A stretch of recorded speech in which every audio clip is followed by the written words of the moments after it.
Et bienvenue à tous, c'est une touch nature et aujourd'hui on est parti ensemble pour découvrir une espèce appelée la Rana temporaria. Alors cette espèce, je suis sûr que vous la connaissez car c'est une espèce de grenouille assez commune, d'ailleurs la plus commune d'Europe, c'est la grenouille rousse.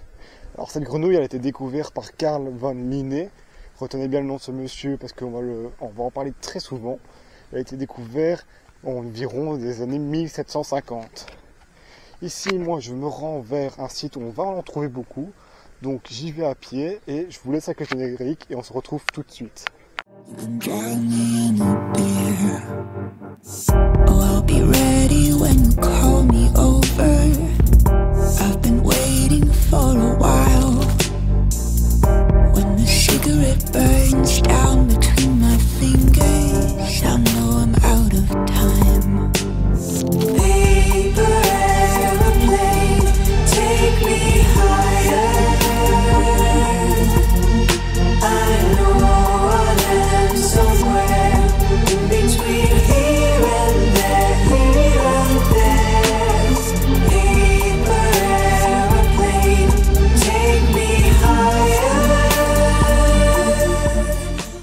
Et bien voilà, on est arrivé.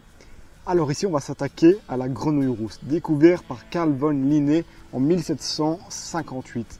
Alors pourquoi j'ai dit que ce monsieur est important? Car monsieur Linné a été vraiment un pionnier dans la classification animale, donc retenez bien ce nom, on va vraiment l'entendre énormément sur cette chaîne YouTube. Alors pourquoi ce spot?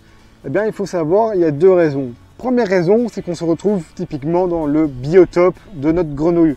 Donc ici, une prairie à haute herbe avec une certaine quantité d'humidité et des points d'eau de droite à gauche, qui va être parfait pour elle. Et il faut savoir aussi, en deuxième point, que les grenouilles vont avoir trois localités en fonction de l'année. Une localité pour l'hibernation, une pour la reproduction et la dernière pour la chasse. Alors, ici on est en fin de l'été, donc ça va être les derniers jours de la chasse avant l'hibernation pour les grenouilles. Donc elles vont vraiment chasser beaucoup d'insectes. Et ici on est vraiment parfait car en haut des hautes herbes, on va retrouver pas mal d'invertébrés. On va retrouver beaucoup de limaces, de vers de terre, différents moustiques et autres insectes. De plus, derrière moi se trouve un bois où une rivière y coule. Donc c'est-à-dire qu'on a un point d'eau fixe et à ma droite on a d'autres points d'eau qui sont éphémères car ils ont une faible profondeur d'eau. D'ailleurs, les grenouilles rousses, contrairement à d'autres sortes de grenouilles, aiment bien les hauteurs d'eau assez faibles, hein, les points d'eau assez éphémères. C'est là où on va la retrouver. Ce qui est d'ailleurs une capacité d'adaptation au milieu très marquante, hein, ce qui va lui permettre d'aller chercher des biotopes, comme par exemple les bois et les forêts, qui sont un peu moins fréquentés par les autres types de grenouilles, hein, qui, elles, par contre, aiment bien les points d'eau assez, permanents, hein, où elles sont sûres de trouver de l'eau constamment tout le long de l'année. Alors, la grenouille rousse, on va la retrouver où? On va vraiment la retrouver un peu partout. Hein. C'est vraiment une grenouille très commune, mine de rien, hein, parce qu'elle a une aire de répartition assez gigantesque. Elle va vraiment s'étendre sur toute l'Europe. C'est une grenouille qui va aussi être jusqu'à des altitudes très très hautes, car on peut la retrouver jusqu'à 3000 mètres d'altitude, ce qui est énorme. Cette caractéristique de vivre dans des points d'eau éphémères va lui permettre de se retrouver dans à peu près tous les biotopes. Hein. On va les retrouver aussi bien dans les prairies, les étangs, les bois, les forêts, les clairières, les jardins, dans un peu tous les milieux où elle va pouvoir retrouver un peu d'eau de façon éphémère ou même permanente. Hein. Les 30 cm d'eau ne sont qu'un minimum. Au niveau de la description, Rana temporaria sera généralement dans les couleurs qui tournent autour du marron. Même si on peut avoir des petites divergences, certaines grenouilles vont plutôt arborer des couleurs plutôt vertes, plutôt jaunâtres, mais la règle générale est le brun marron. C'est une grenouille qui est assez petite, entre 5 et 6 cm, et qui va être assez trapue. D'aspect généralement lisse, légèrement granuleux, mais pas autant que le crapaud commun. On est plutôt quand même sur un aspect lisse en règle générale.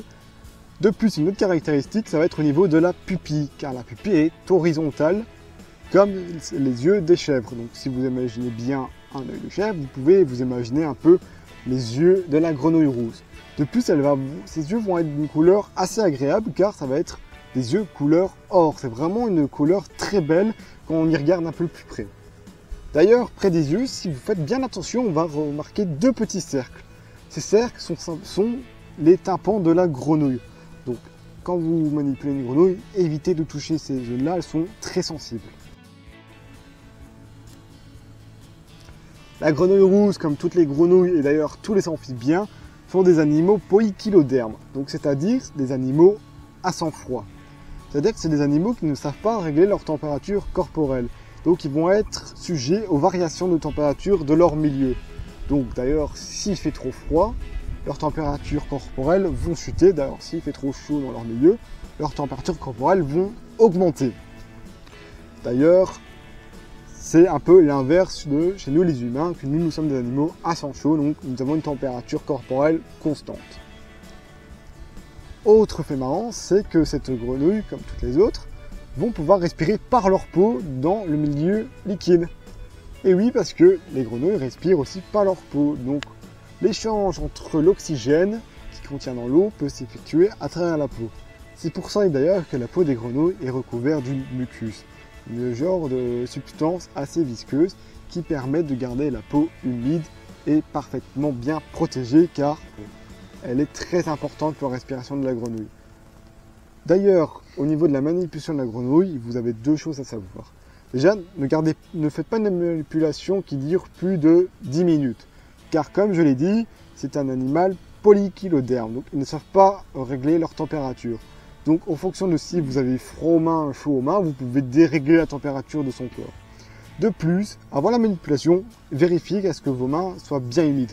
Trempez-les dans l'eau ou dans de l'herbe humide pour les humidifier. Car si vous avez les mains sèches et que vous manipulez la grenouille, eh bien vous risquez de la dessécher. Effectivement, toute l'humidité qui recouvre la grenouille grâce à son muscus risque de partir. Donc ça risque de l'abîmer, de la tuer, car si sa peau est sèche, elle va avoir vraiment du mal à respirer par la peau et du coup ça peut lui apporter des gros problèmes.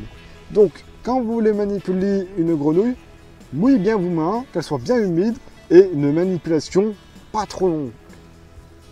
Alors comme je l'ai dit, les grenouilles peuvent respirer à l'aide de leur peau et de leurs poumons. Il faut savoir que les têtards, donc ce qui est en fait les petits des grenouilles, qui vont suivre un développement jusqu'à pour devenir une grenouille adulte et complète, et bien ces têtards, eux, vont posséder des branchies qui vont leur permettre de respirer sous l'eau. Ces branchies, malheureusement, vont être perdues au fur et à mesure de la croissance de la grenouille. Au stade adulte, il ne possède plus que des poumons. C'est pour ça que les grenouilles ont besoin d'un point d'eau pour survivre.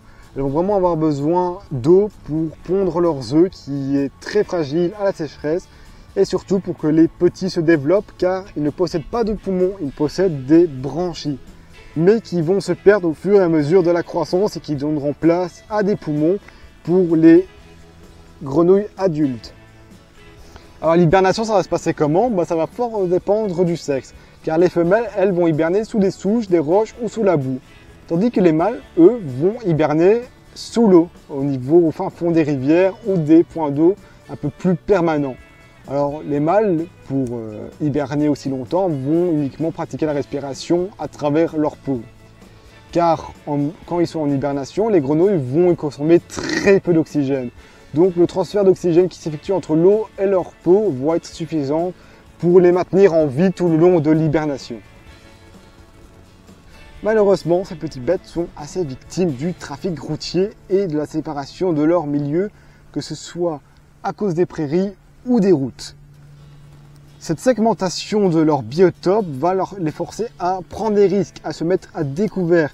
Et quand on est petit et fragile comme ces petites grenouilles-là, se mettre à découvert n'est rarement une bonne chose. Elles vont être victimes plus facilement de la prédation et du trafic routier, car oui, malheureusement, énormément de grenouilles meurent écrasées à cause des voitures. Ça, malheureusement, c'est quelque chose de très délicat, car il y a vraiment énormément de grenouilles qui meurent. Et la seule solution qu'on a trouvée pour le moment, c'est de faire des conduits qui passent sous les routes pour les protéger. Malheureusement, c'est quelque chose qui coûte très cher et qui fait que très rarement. Donc, malheureusement, même si ce projet est assez coûteux, ce serait quand même pas mal que nos villes et villages prennent le temps d'y intéresser pour proposer des solutions pour préserver un petit peu notre faune.